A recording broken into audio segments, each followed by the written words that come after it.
Ito po, sir. Ano po nangyari sa atin? Yung sa gym po, parang gumaya lang po ako yung di ba by lubid, hinihilang ka. Mm. At pagkatapos lang, sumakit na siya. Hindi na bumalik. Kailan ka nag-gym? 7 months na po. Ba? Dapat yan. Ano lang yan 3 araw, 1 linggo lang Di po, Baka napunitan ka sir na ano. Baka naman yung kasi yung hinahatak na yun yung paganoon. di po, May- lubid po. Oh, ilubid yun na may ano yung sa ilalim. Yes. Siyempre, pag ikaw, kunyari, first time mo mag-gym, kaya may mga instructor yan. Para kung ano lang yung kaya mo. Kasi kung wala kung Magang lang po, sir. 5 kilo lang po yung nakla. okay. Kasi kung hindi mo naman alam yung ginagawa mo, basta na lang hatak ka ng hatak dyan, tapos wala kang warm-up, Opo. meron tayong tinatawag na muscle strain. Napupunit yung mga ano natin, yung mga biglaang kilos natin, napupunit yung mga hibla niyan. Di ba, pagka kumakain ka ng manok, ay ng mga, ay sabihin nating karne, nakikita mo yung mga muscle, may mga strands yan, yung mga ano, pati sa dulo may puti. Maninipis yung hibla, napupunit po yan. Yun yung tinatawag na mga bigla, muscle strain. Tapos, syempre, ikaw, first time mo ba yun? Ganun ka ng ganun. Akala mo, normal lang yung sumasakit eh. Ikaw naman, sige, ipupush to the limit mo. Ganun ka ng ganun kahit may masakit na. Paggising mo ng umaga nun, para kang kumapal yung palikpik mo. Oh, ano to? Para kang nagkapigsa sa gitnang kilikili. Ngayon, 7 months na, sobrang tagal na. Dapat yan, actually, 1 linggo lang pag napahinga kung walang na-damage. May mga tumunog ba dyan sa parte ng katawan mo? May mga tumunog nung mga nag-gym-gym ka? Wala naman po. Hindi Ngayon, ko, ano ba nararamdaman mo? ito po, hindi ko po ito, mag-go. Ito, hanggang dito. Mayroon siyang position na masakit. Hindi mo maabot ngayon to. Opo. Tignan ko nga. Ayan, mag-iingat kayo sa mga pag-gym-gym nyo, lalo kung wala kayong... Tignan mo, hindi naman lumaki katawan mo, napensala ka lang. Kaya may mga, yan, di ba magbayad tayo ng instructor?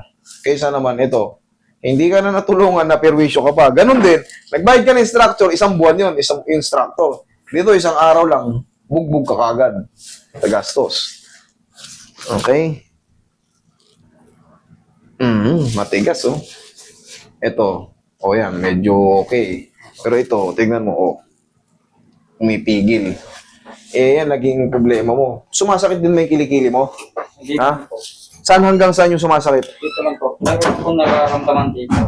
Pero nagbubuhat ko pa rin po siya. Pero hindi kagaya ng dito. Kasi kaliwete ako, dapat mas malakas yung kaliwa ko eh. Pero hindi, mas malakas na yung kanan ko.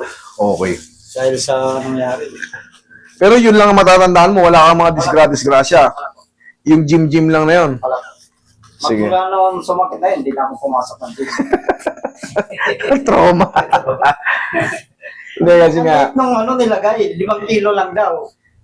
Eh, napakalit nga naman, pero... bakit na disgrasya? Hindi, siguro sa position ka na dali. Sa position. Kahit yung sa yung mga nagbe-press, bench press, kailangan yun tugma. Kasi yung iba, kaya nga inaalalayan yun eh. Baka doon ka nadali yung position mo, ba siguro hatak ka lang ng hatak. Palibasa malakas tong kaliwa mo, puwersado, relax lang.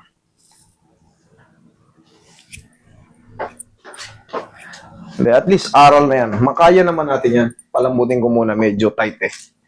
Isipin mo 7 months ka na.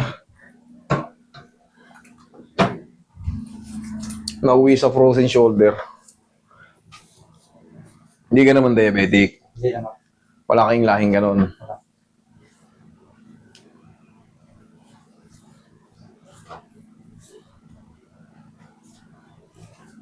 Palambutin ko lang muna yung mga stiff muscle mo.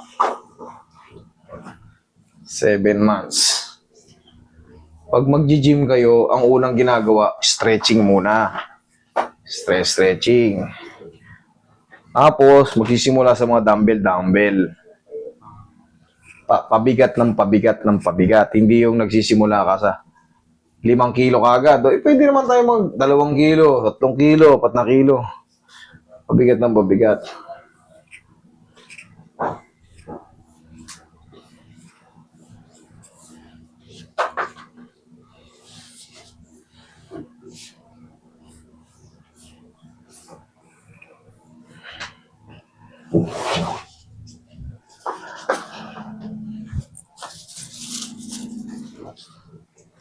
Relax lang, kaya mo yan. Huwag mong lalabanan.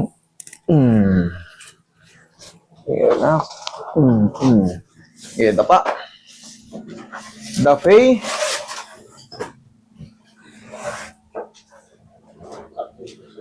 Piligid mo pa ba yun? Iyong. Taga saan po kayo? Tagig po. Tagig. Malayo ba kayo sa Pitogo? Ito, mga ano po yun. Ano yun? Sa malapit na po sa Guadalupe.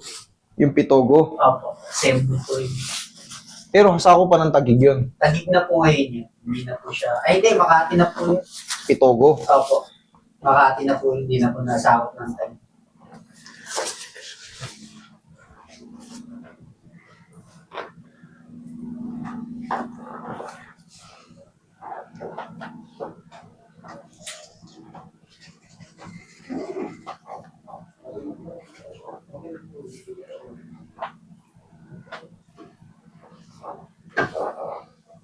Oh, diyan ka lang ha.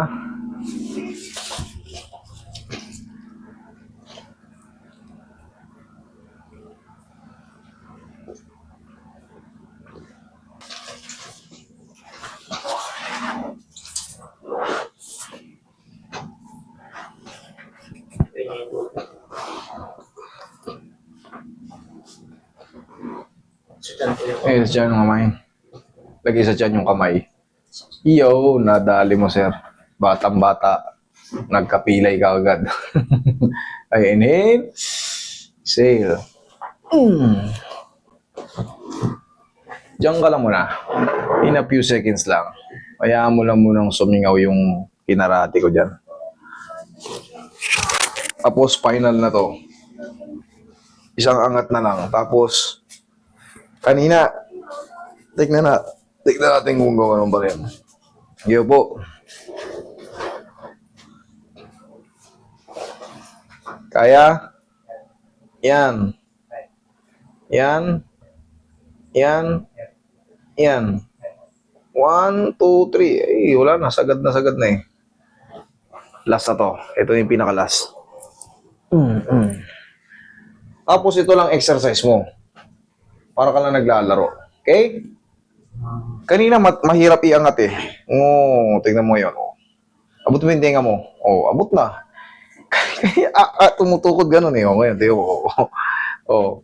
Abutin mo ito ngayon. Abot na.